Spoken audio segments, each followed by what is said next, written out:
কাশীপুর গ্রাম। এই গ্রামে বসতি খুবই কম। বহু বছর আগে এই গ্রামে পানির অনেক কষ্ট ছিল। প্রতিদিনই পায়ে হেঁটে প্রায় 5 কিলোমিটার নদী থেকে জল আনতে হতো। তাই অনেকে আস্তে আস্তে গ্রাম থেকে চলে গিয়েছে। তবে সেই পানির কষ্টটা এখন আর নেই। এই গ্রামে প্রচুর পরিমাণে কূপ বসানো হয়েছে, তাই এই গ্রামে এখন প্রচুর পরিমাণে পানীয় জল পাওয়া যায়। ঘড়িতে সময় এখন ভোর 5টা। আমি এখন বাড়ির বাইরে হাঁটছি স্টেশনের দিকে। আমি আয়ুব। গত 2 দিন আগে অফিস থেকে ছুটি নিয়ে গ্রামে এসেছিলাম মায়ের কাছে। আমার মা আর ছোট বোন রানী একা থাকে, তাই তো মাঝে মধ্যে ছুটি নিয়ে গ্রামে আসি। তবে এবার এসেছিলাম বিশেষ করে মায়ের জন্য। মায়ের শরীরটা বেশ কয়েকদিন যাবৎ খারাপ করছিল, কিন্তু বাড়ি এসে 2 দিন ডাক্তার দেখিয়েও কোনো লাভ হলো না। অসুখ একটু কমছে, আবারও বাড়ছে, এইভাবেই দিনকাল চলছিল। কিন্তু কিছু করার আর নেই। কাল আমার ছুটি শেষ হয়েছে। আজ অফিসে হাজির হতেই হবে যে কোনোভাবে। তাই তো এত ভোরের বেলায় বাড়ি থেকে বাইর হয়েছি। সকাল 9টার মধ্যে অফিসে পৌঁছিয়ে অফিস শেষ করে আবারও 2 দিনকার মতন ছুটি নিতে হবে। ছোট বোনটি মায়ের কাছে একা থাকতে ভীষণ ভয় পাচ্ছিল। তাই ওদের দুজনকে রেখে কাল সকালে শহরে যেতে পারিনি। কাল যদি সকালবেলায় শহরে যেতে পারতাম, তাহলে আজ এত ভোরে বাড়ি থেকে বার হতে হতো না। রাস্তায় না আছে কোনো মানুষ, না আছে কোনো বাড়িঘর। আমাদের বাড়ি থেকে প্রায় স্টেশন 2-2.5 কিলোমিটার পথ। এতটা পথ পায়ে হেঁটে বেশ কষ্ট হয়। যদি একটা গাড়ি পেতাম তাহলে ভালো হতো। গ্রামের মানুষ সাধারণত বেশ সকাল করে ঘুম থেকে ওঠে, কিন্তু আজ কি হয়েছে? কিন্তু আজ বাইরে তেমন কেউ একটা নেই। যদিও চাঁদের আলোয় পথ স্পষ্ট সব কিছু দেখা যাচ্ছে, তবে এই গ্রামের মানুষজন না থাকাতে গায়ের ভেতর একটা ভয় সৃষ্টি করছে। কিরে অরবিন্দ, এত সকাল সকাল কোথায় চললি? পিছনে ফিরে দেখি আমার ছোটবেলার বন্ধু আরিজুল। আমি তাকে দেখে বেশ খুশি হলাম। তারপর তাকে বললাম, এই তো অফিসে যাচ্ছি। তা তোর কি খবর? কেমন আছিস তুই? কি আর করব, হাট খোলার রাস্তায় ঘুরে বেড়াই আর মানুষদের ভয় দেখাই। তার এমন মস্করা কথায় আমি হেসে ফেললাম। তা বেশ বলেছিস। আমি কিন্তু আচমকা তোর আওয়াজ শুনে বেশ ভয়ও পেয়েছিলাম। বাড়িতে কবে এসেছিলি? একবার তো বন্ধুর খবরটাও নিলি না। বেঁচে আছি না মরে গেছি? সরি রে বন্ধু, আসলে মা ভীষণ অসুস্থ, তাই তো ভীষণ ব্যস্ততার মধ্যে দিন যাচ্ছে। তবে আজ ছুটি নিয়ে আবার বাড়ি ফিরে আসব, আর তোর সাথে আড্ডাও দেওয়া যাবে। ঠিক আছে, যা। তবে আজই ফিরে আসবি, কিন্তু মনে রাখিস আজ ফিরতেই হবে তোকে। কথাটা বলে আরিজুল চলে গেল হাটতলার দিকে। আমি আর দেরি না করে তাড়াতাড়ি হাঁটতে লাগলাম। বেশি দেরি করলে আবার যে ট্রেন মিস করে ফেলবো। আরিজুল নামেও আরিজুল, আবার কাজেও আরিজুল, হাহা। কিন্তু আরিজুল মনের দিক দিয়ে খুব সরল ছেলে। ছোটোবেলায় একসাথে স্কুলে পড়েছি। ভালো পড়াশোনা করে আমি শহরে ভালো স্কুলে একটা চান্স পাই। আর আরিজুল স্কুল ছেড়ে দিয়ে তার বাবার জমিতে চাষাবাদ করে। এরপর থেকে ব্যস্ততা থাকার কারণে আরিজুলের সঙ্গে সেরকম দেখা এবং কথাও বলা হয়নি।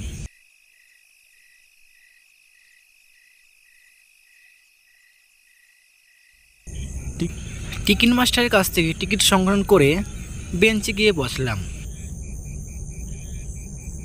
ট্রেন আসতে প্রায় 15 থেকে 20 মিনিট সময় লাগতে পারে। আশেপাশে তেমন কাউকে দেখতে পাচ্ছি না। পুরো স্টেশনটা খালি খালি লাগছে।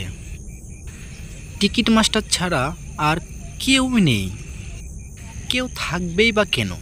ছোট্ট একটা স্টেশন, শুধুমাত্র এই গ্রামের জন্যই করা। আমাদের গ্রামটা ছেড়ে গেলে শুধু জঙ্গল আর বড় বড় বন ছাড়া একটা মানুষেরও বসতি নেই। যাকে প্রায় সকাল হতে চলেছে, তবুও স্টেশনের বাতি মিটমিট করে জ্বলছে। বেঞ্চে বসতেই একটা কথা মনে পড়ল। কথাটা মনে পড়তেই প্রায় আমার শরীরটা কাঁটা দিয়ে উঠল। আমার মনে পড়ল মা কিছুদিন আগে বলছিল যে আরিজুল কারেন্টের শর্ট খেয়ে মারা গিয়েছে। আমার কাছ থেকে সব কিছু মনে হয় গুলিয়ে যাচ্ছিল।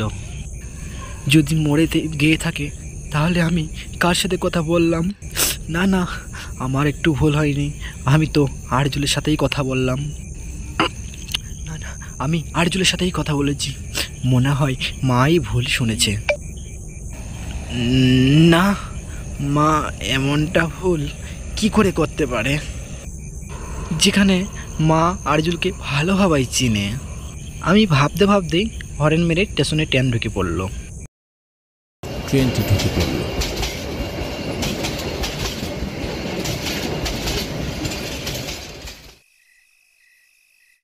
আমি আমার ভাবনাকে বাদ দিয়ে ট্রেনে উঠে পড়লাম। ট্রেন ছুটে চলল শহরের দিকে। উদ্দেশ্যে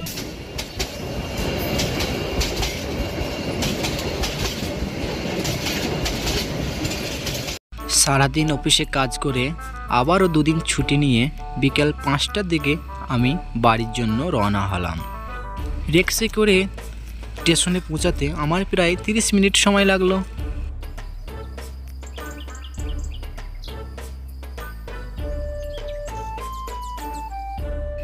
স্টেশনে এসে আমি কাশীপুরের টিকিট কাটলাম।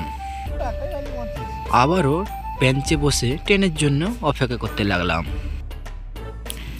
ট্রেনের জার্নি একটাই অসুবিধা, স্টেশনে বসে ট্রেনের জন্য অপেক্ষা করতে হয় প্রচুর। বেশ বিরক্ত নিয়ে বসে পড়লাম। আমার সন্ধ্যে 6টায় ট্রেন, এখন ঘড়িতেও 6টা, কিন্তু স্টেশনে একটাও ট্রেন নেই। আমার বারবার চিন্তা হচ্ছিল বাড়ির জন্য। জানি না মা আর ছোট বোনটা বাড়িতে একা একা কী করছে। যদি ট্রেন আসতে আরও দেরি করে বাড়ি যেতে তো আমার প্রায় রাত 10টা বেজে যাবে। আমি নিশ্চিত এত রাতে স্টেশনে কোনো গাড়িও পাবো না। তার মানে আবারও পায়ে হেঁটে বাড়ি ফিরতে হবে। যতটা টাইম যাচ্ছিল, কেননা মনের ভেতর ভয় সৃষ্টি হচ্ছিল। এমনটা আগে কোনো দিনও মনে হয়নি। বারবার কেন জানি সেই আরিজুলের কথাগুলো মনে পড়ছিল। আজ ফিরতেই হবে, কথাটি কানে বারবার বেজে উঠছিল। জানি না, আমার মন বারবার বলছিল যে আরিজুল আমার সাথে হাটতলায় দেখা করবে। এইসব কথা ভাবতে ভাবতে স্টেশনে ঘড়ি মেরে দেখি ঘড়িতে বাজে 6:30। হঠাৎ দেখি ট্রেন জোরে হর্ন মারতে মারতে স্টেশনে চলে আসলো।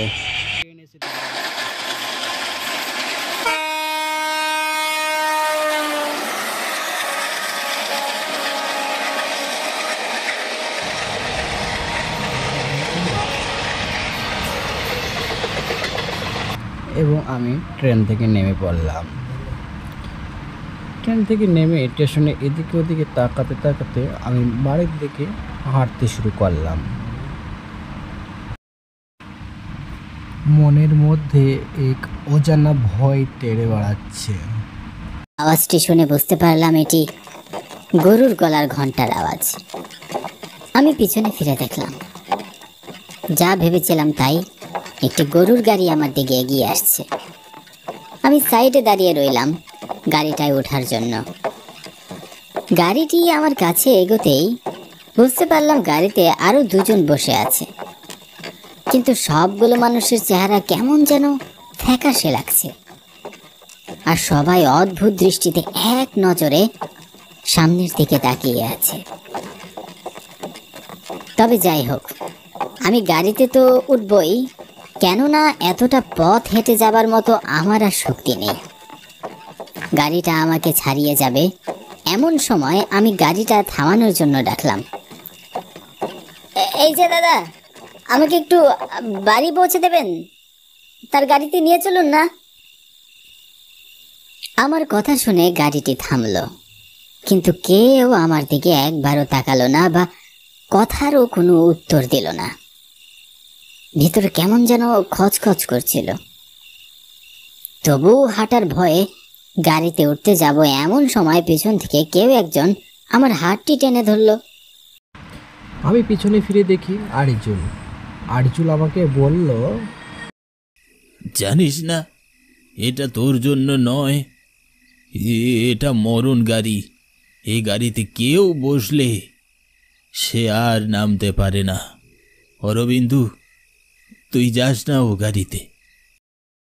আরিজুলের কথা শেষ হতে না হতেই আমি কিছু একটা বলতে যাব, আর এমনি দেখি কই আরিজুল কই, আশেপাশে তো কাউকে দেখতে পাচ্ছি না। কই এখানে গাড়িটাও আর দেখতে পাচ্ছি না। আরিজুল তো এখানেই ছিল, আমি স্পর্শ দেখলাম, এখানেই দাঁড়িয়েছিল, আমার হাতটি ধরলো। গাড়িটাও দেখতে পাচ্ছি না, চারিদিক অন্ধকার, ফাঁকা নির্জন জায়গা, আর আমি একা দাঁড়িয়ে আছি। আমি আর সেখানে এক মুহূর্ত দেরি না করে তাড়াতাড়ি পা চালিয়ে বাড়ি ফিরে যাই। বাড়ি গিয়ে মাকে সব ঘটনা খুলে বলি। মায়ের কাছে জানতে পারি বেশ কিছুদিন আগে সকালবেলা নড়াইখালি হাটে বিদ্যুতের খামারের কাছে আরিজুলের লাশ পাওয়া গেছে। সবাই জানে কারেন্টে মারা গেছে আরিজুল। কে মারা গিয়েছে আমি স্পষ্ট বুঝতে পারছি। বোধহয় কারেন্টের শক খেয়ে মারা যায়নি, তার সাথে অনেক খারাপ কিছু ঘটেছিল। হয়তো সে আমাকে কিছু একটা বলতেই এসেছিল, কিন্তু কোনো কারণে সে তার কথাটা আমাকে বলতে পারেনি।